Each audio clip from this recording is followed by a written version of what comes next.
everyone, this is Brian from ActiveMelody.com. In this lesson we're going to take a look at part 3 of 4. So this is the final part of the solo, and so make sure you watch the first 2 parts if you haven't already. As always, if you need the tablature or the jam tracks for this lesson, all of that's available at www.activemelody.com. Otherwise, let's take a look at part 3.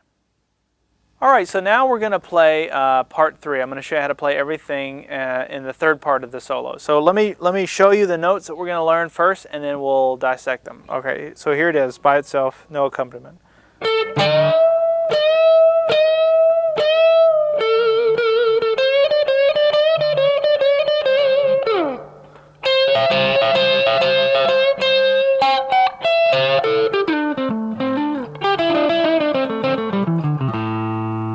Okay, so those are the notes, and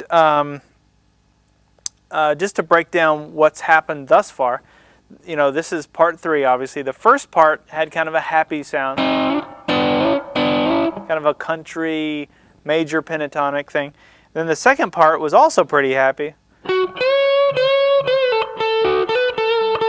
All those things, again, in the major pentatonic scale.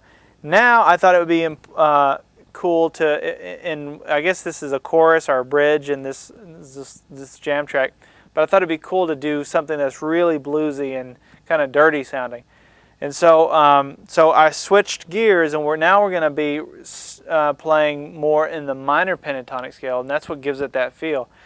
And so we're in the key of A, and so for those of you familiar with the blues lead course that's available on ActiveMelody.com, that course is a great course, by the way, because it shows you sort of the theory behind all of this. But I break down the how to play a solo into or how to approach the scales into 5 different patterns.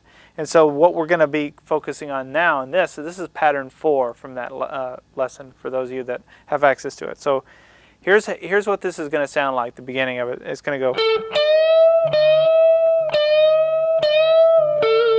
And what I'm doing there is I'm doing a full bend on the 15th, well, I'm sorry, I start on the 14th fret 3rd string with my middle finger, and then I take my ring finger and I come to the 15th fret 2nd string, and I do this series of full bends, and it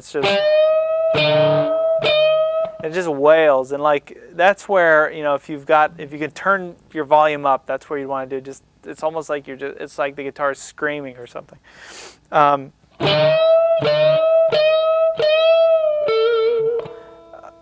So the other thing that's important to point out is the timing. Obviously I made this up, there is no right answer, but you're going to have a very different feel if you play this on the beat. And by on the beat, I mean, so I don't know if you can hear me tapping here, but if I played it like this, it sounds very robotic, as opposed to doing this kind of,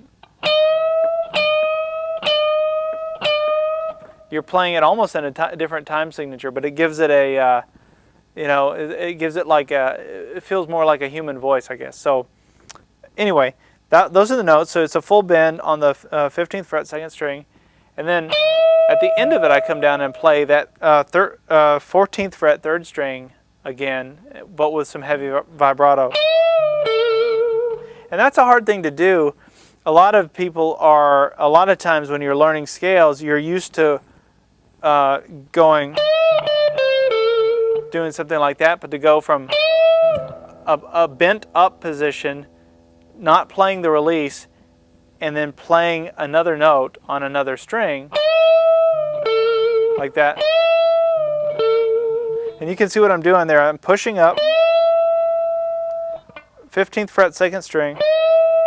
When I release, I don't play any, you don't really hear, you don't hear the resolve until I play it on another string. So I'm playing it on the 14th fret 3rd string. That's just something that I remember struggling with in the beginning, making that sound smooth. So just practice that. After, you know, if you spend a half hour with it, just doing, all of a sudden it'll just click. It's a muscle memory thing. All right.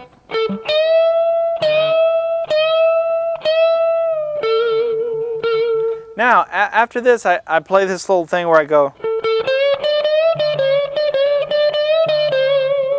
And what I'm doing there is it's actually pretty easy because it's this back and forth between the 13th fret and the 15th fret.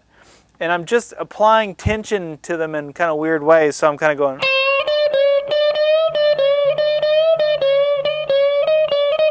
Just sort of, I'm kind of pushing I'm pushing the 13th fret a little sharp, and then I'm bending the 15th fret. All of that's happening on the second string, just one string, but it's this bounce back and forth between the 13th fret and the 15th fret that gives it that. So what I'm doing is I'm going, starting with pushing the 13th sharp, then I'm playing the 15th. Then I'm doing a bend on the 15th. It's kind of a full bend. So then I come back and I play the 15th fret without the bend. So then I play. And what I'm doing there is I'm doing pushing the 13th sharp, 15th fret, pushing the 13th sharp, 15th fret, and then I land on the 13th. So slowly it sounds like this. Not that. It sounds like this.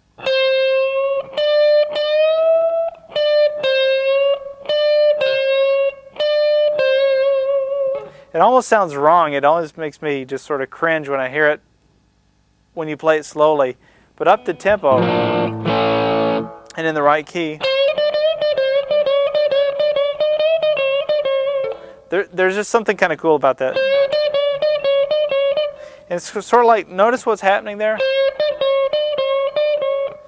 As I let go of the 15th fret, I'm just sort of, it's this sort of bouncing back and forth between those two, but as I let go of the 15th fret, I'm just pushing that 13th fret slightly sharp. Okay, and then after that, I get to this thing where I go. And that is an Eric Clapton thing. He used to do that more than he does now. That was something I heard him do a lot during the August era, for those big Clapton fans. And I got this lick from watching a video of Eric Clapton and Buddy Guy at Ronnie Scott's or something. It was some kind of New York club. It's like a bootleg that's out there. I think it is Ronnie Scott. So look that up on YouTube and you'll see. But they do a version of Worried Life Blues and it's just killer. Well, anyway, I'm digressing. But he does this thing where he goes. I just thought that was cool, so I wanted to work that into something. So anyway. What I'm doing there is I'm putting my pointer finger down on the 12th fret first string, and then I'm putting my middle finger down on the 13th fret second string, and those two fingers just sort of stay like that. And the only thing that they're really doing is they're pushing as you're hitting those notes. Really more the 13th fret. Remember how we were pushing it sharp just in the previous lick? We're going to do that again. You can hear how I'm kind of pushing it a little bit sharp, a little out of tune. I kind of do it with the pointer finger on the 12th fret too, a little bit, but the important one to get is the 13th fret. So,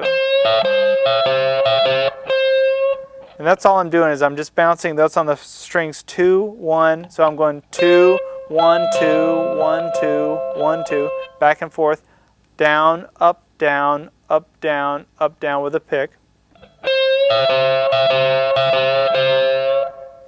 Okay, before I introduce something else, let's back up. Let's cover what we've learned thus far. So it starts with, and when you're doing those bends, do them kind of slowly, like you're digging into them.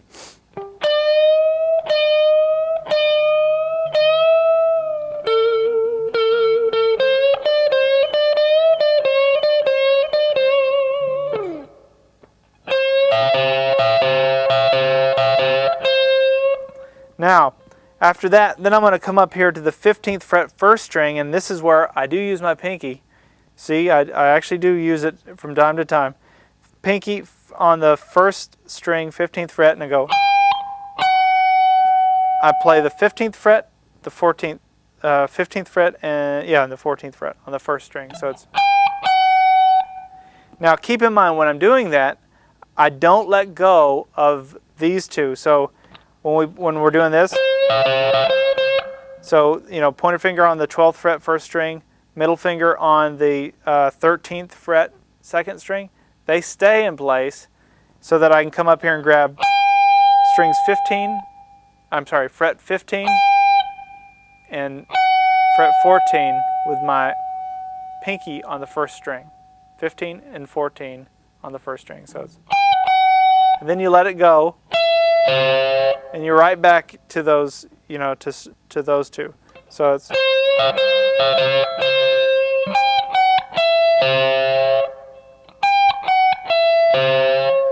Okay, now after that, I take my ring finger and I come down to the 14th fret third string. So I go.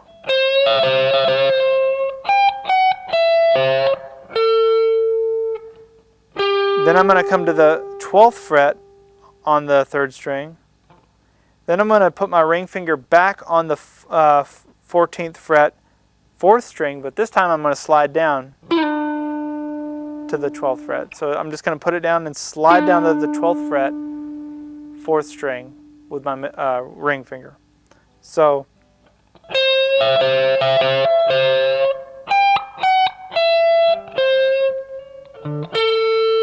sorry, let me try that again.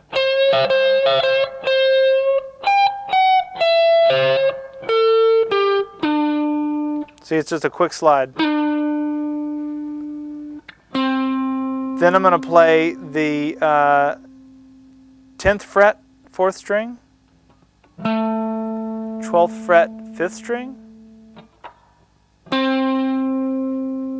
10th fret 4th string again, and then we're going to close on the 12th fret 4th string. So it goes.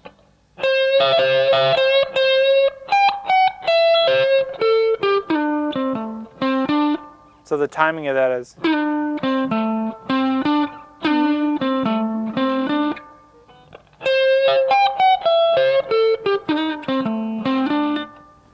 Okay. I'll back up, play everything.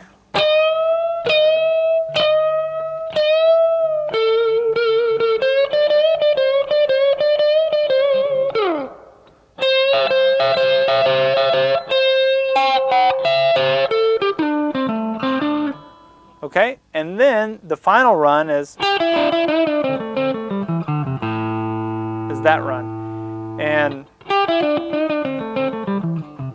what I'm going to do, this is minor pentatonic scale, first pattern, key of A, for those of you familiar. And I'm starting with my ring finger on the 8th fret, 7, 8, second string. And then I'm going to come down to the 5th fret second string. So both of those are on the second string. Then I'm going to come down to the 3rd string on the 7th fret. Then I'm going to come back to the 5th fret second string. Those are the first 4 notes. 1, 2, 3, 4. Your picking is up, down. Down, up, down, up, down, up, down, up. Now the next thing that happens is this thing. And for that, I'm going to be on the 3rd string, 7th fret. I'm going to do a full bend, play just the 7th note, 7th fret without a bend, 5th fret, 3rd string, 7th fret, 4th string. So you may want to just practice 1, 2, 3, 4. So those are the other 4. So we have the first 4 are 1, 2, 3, 4. The second 4 are 1, 2, 3, 4. Okay.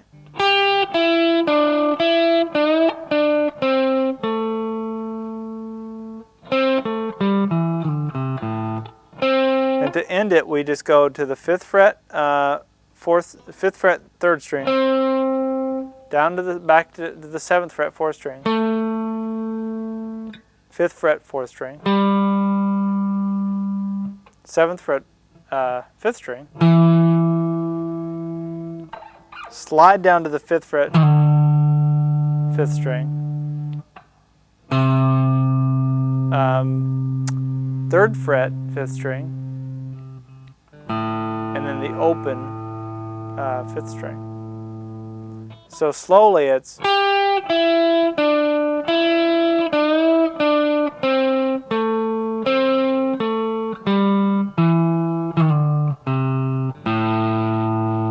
and up to tempo it sounds like this.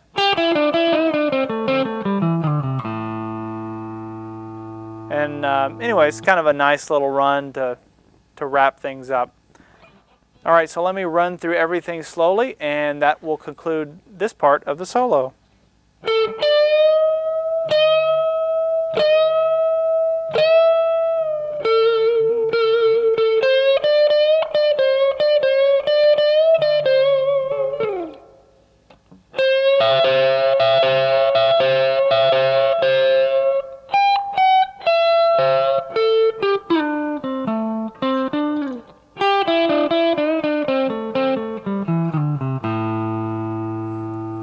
There you have it. So that's the whole solo. Hopefully you've watched the first 2 parts so that you can have everything. Definitely want to download the jam track. This would be a harder lesson to do. You could do it without it, but obviously the jam track really will help you in being able to get a tempo down and be able to play along with something. And it kind of defines a goal for you to try and do. So definitely something to check out. If you haven't done so already, go over and make sure you like me on Facebook. It's facebook.com/ActiveMelody.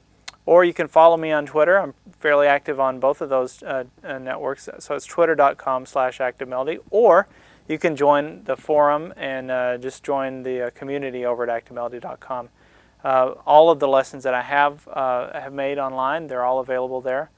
And a lot of them have accompanying jam tracks and tablature, and there's some premium courses as well. So make sure you check that out. I guess that's all we have for this. Now in the next part, which will be the final part in this series, I'm going to show you how to play the rhythm to this. Hopefully you're enjoying this little mini series. I know I am, and we'll see you in the next lesson.